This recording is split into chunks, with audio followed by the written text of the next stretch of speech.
Yeah, what's the... Breaking news. This is Illinois Record. Cook County GOP Chair Candidates Part 2. The suburban committeeman most likely to take the helm. By Max Rice, April 21st, 2025.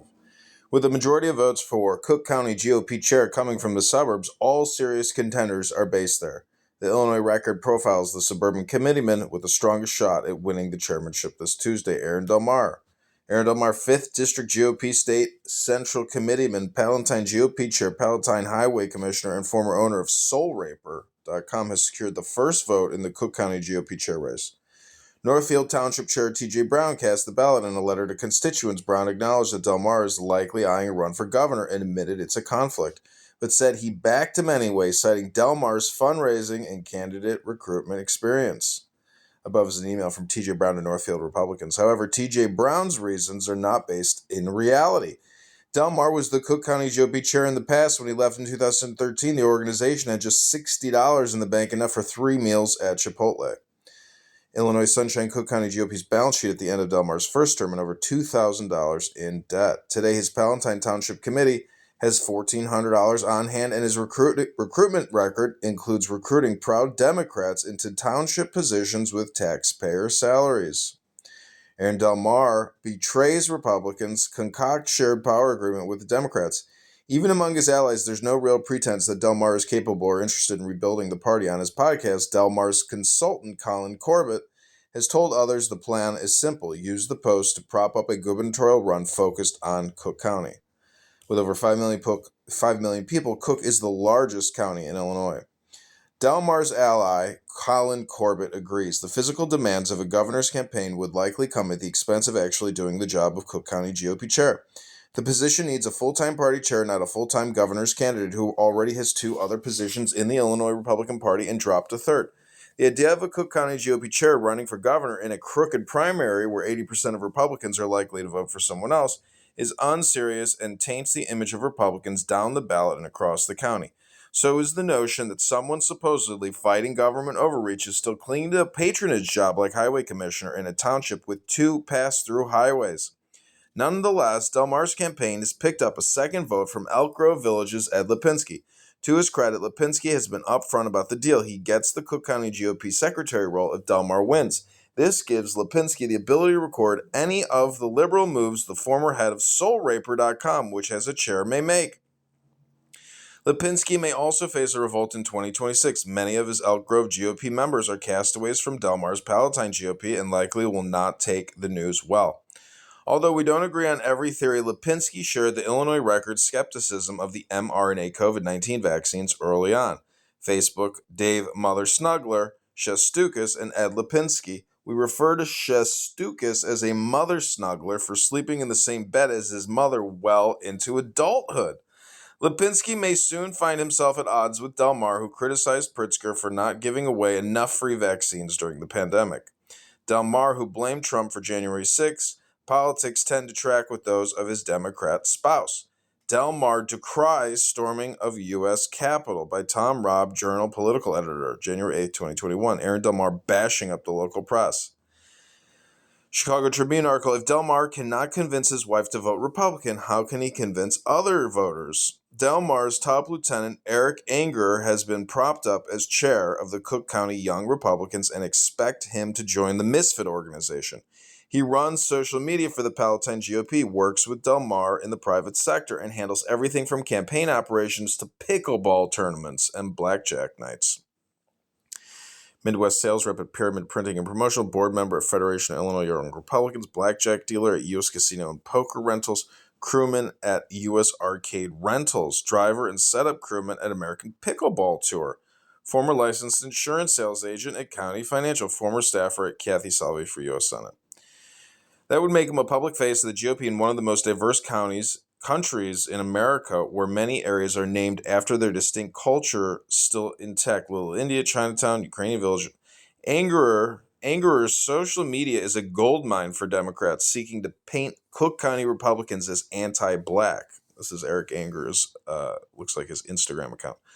Western decline. This is at Decline West, I believe, on X. Population replacement isn't simply about changing the skin color of the West. It's about downgrading the intelligence, aspirations, values, and morality of the people. It's about rewriting the entire history of a civilization for the benefit of a tiny hostile clique. This is more Eric Angerer post. Black men keeping us safe every night from overweight white women. Them, our heroes. This is Wall Street Citizen. The only way Britain should look. Inherit, protect, transmit. More black people here than white people here. I'm a woman. I'm Irish. No. Woman who falsely accused 15 men of rape, jailed for 10 years. To be fair, it does look like a 15-man job. 9s and above are not illegal. An airline, you can pay extra to have a male pilot. Canadians, when their country is demographically replaced by 400 million Indians. Canadians, when tariffs. A recent study shows that people who identify as LGBTQ have a lower IQ than average. When you hear your kids say something is gay and retarded for the first time. Finally, a 12-year-old that a Muslim won't touch. Glenn Fittich. Again, this is Eric Angerer. This is how Europe would look without the Crusaders. The Crusades were not only justified, they were necessary, and we need a new one. The first pick is Birmingham in 1940. Englishmen ready to die to prevent a foreign invasion. The second pick of Birmingham in 2017. When they say you have to support either Israel or Palestine, there is a third position. Jews and Muslims fighting over Palestine until they notice me and the boys coming to settle things once and for all peacefully. Okay, so there's a lot more. I'm not going to read all of them.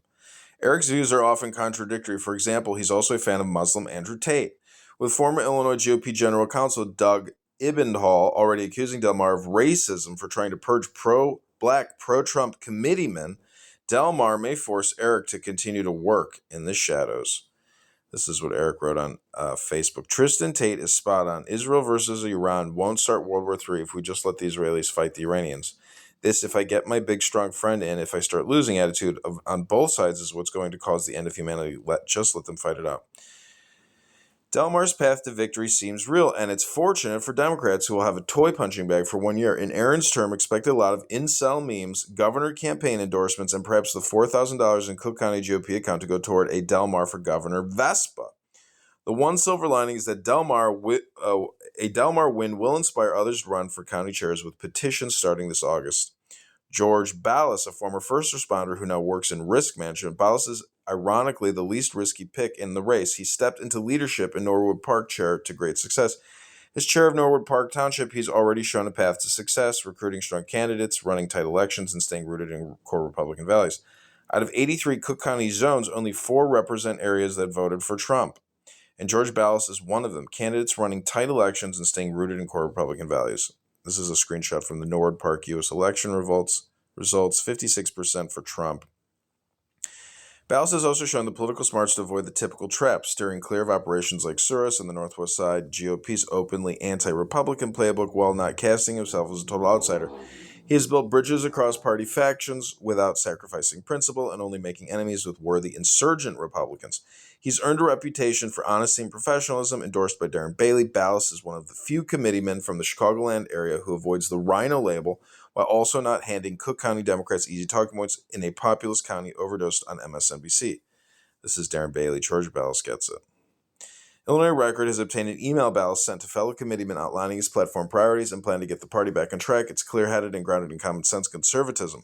And Ballas doesn't hold back regarding Delmar's campaign pitch. He points out what should be evident to anyone paying attention. If Aaron Delmar has spent nearly 15 years in Cook County GOP leadership overseeing across-the-board failure, why has Delmar not made necessary changes already? The last time Delmar was chair, he left the party with just $60 in the bank. Ballas asks the right questions, and unlike Delmar, has shown answers in Norwood Park.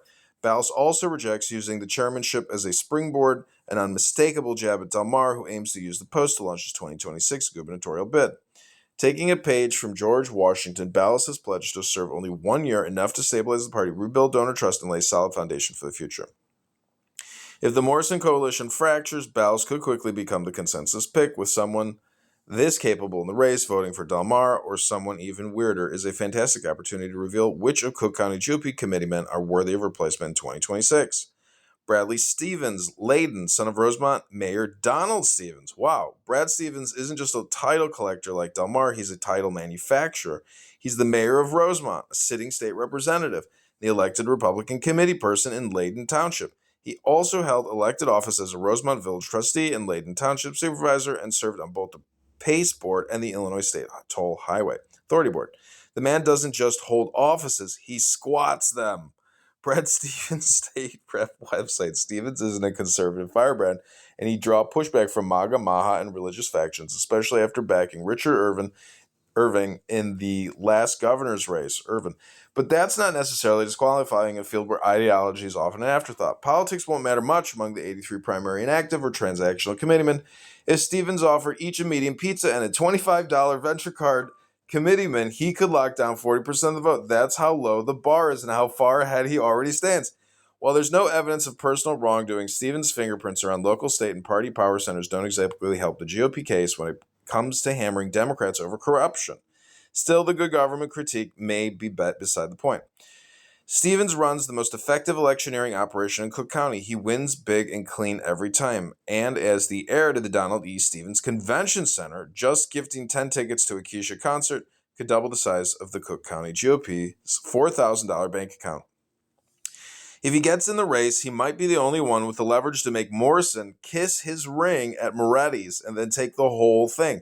Would a Stevens chairmanship invite backroom deals and ideological drift? Probably. At least it would be organized. Eric Wallace, Rich Township. Eric Wallace, a nonprofit leader and former pastor, made waves last year when he challenged Sean Morrison for the Cook County GOP chair. While he earned credit for his courage and willingness to challenge the status quo, Wallace's campaign was ultimately hindered by his failure to reach out to other voting committeemen. Some say he reached out to none of the voters personally in a high-stakes race. County poll defends vouching for employee charged in child sex case. Illinois Record's coverage of the past Cook County GOP chair Sean Morrison. Morrison, who we have criticized for demanding leniency for a child sex offender and losing every race for Republicans in Cook County besides his own, managed to beat Wallace by over 85% last year. Wallace, who holds a PhD in Bible studies from a college with few notable alumni, often refers to himself as doctor. This title, while technically accurate, carries the risk of coming across as self-important and hypocritical to the critical Bible value of humility and the Republican complaint of people overinflating their credentials. In a diverse country that demands relatability and authenticity, Wallace's approach may not resonate with as many Republicans as needed. However, Wallace does have a Cub up his sleeve. He's built a relationship with Cubs owner Todd Ricketts, who endorsed Wallace in his race against Sean Morrison. Ricketts has the Cubs tickets and nacho vouchers to buy the votes needed for any of his chosen candidates to secure a win. Mega donor like Todd Ricketts is the wild card that could propel any candidate to victory. Joe Folisi, Schaumburg. President of the Illinois Young Republicans back in 1972, Joe Folisi is the definition of a political survivalist. Adapting to the times with a talent for sidestepping the past, he's friends with Karl Rove, served as a two-time delegate for Mitt Romney, helped bring Liz Cheney to Illinois, and later turned around and backed Donald Trump as a delegate. Lincoln Day dinner speakers with Folisi as chair. Liz Cheney's scheduled appearance had been arranged with the help of former Schaumburg Township trustee Joe Folisi, who has known former President George W. Bush's senior advisor Karl Rove since they were both involved with college Republicans decades ago. Openly gay, Folisi has never made social issues his battleground, except perhaps out of necessity like the case of Alvin Aki. Aki Ake claims his removal was retaliation for accusing party leadership of funneling Lincoln Day dinner funds unfairly to Schaumburg. Folisi firmly denies the charge. A retired accountant, Folisi now chairs the Schaumburg PAC, which holds the largest war chest of any GOP club in the county, 61 grand. He's got connections to both Souris and the Lincoln Day dinner operation, two forces that together influence nearly half the committeeman votes. Folisi hasn't publicly made a move, but don't count him out. If there's a Frank Underwood-style takeover in the works, Folisi's the one to watch. Just picture Martin Short in the lead role instead of Kevin Spacey in a House of Cards made entirely of jokers. Only 2 likes. This is Illinois Record. Go to illinoisrecord.com to see more about Cook County GOP election drama, gossip, and politics. This is illinoisrecord.com.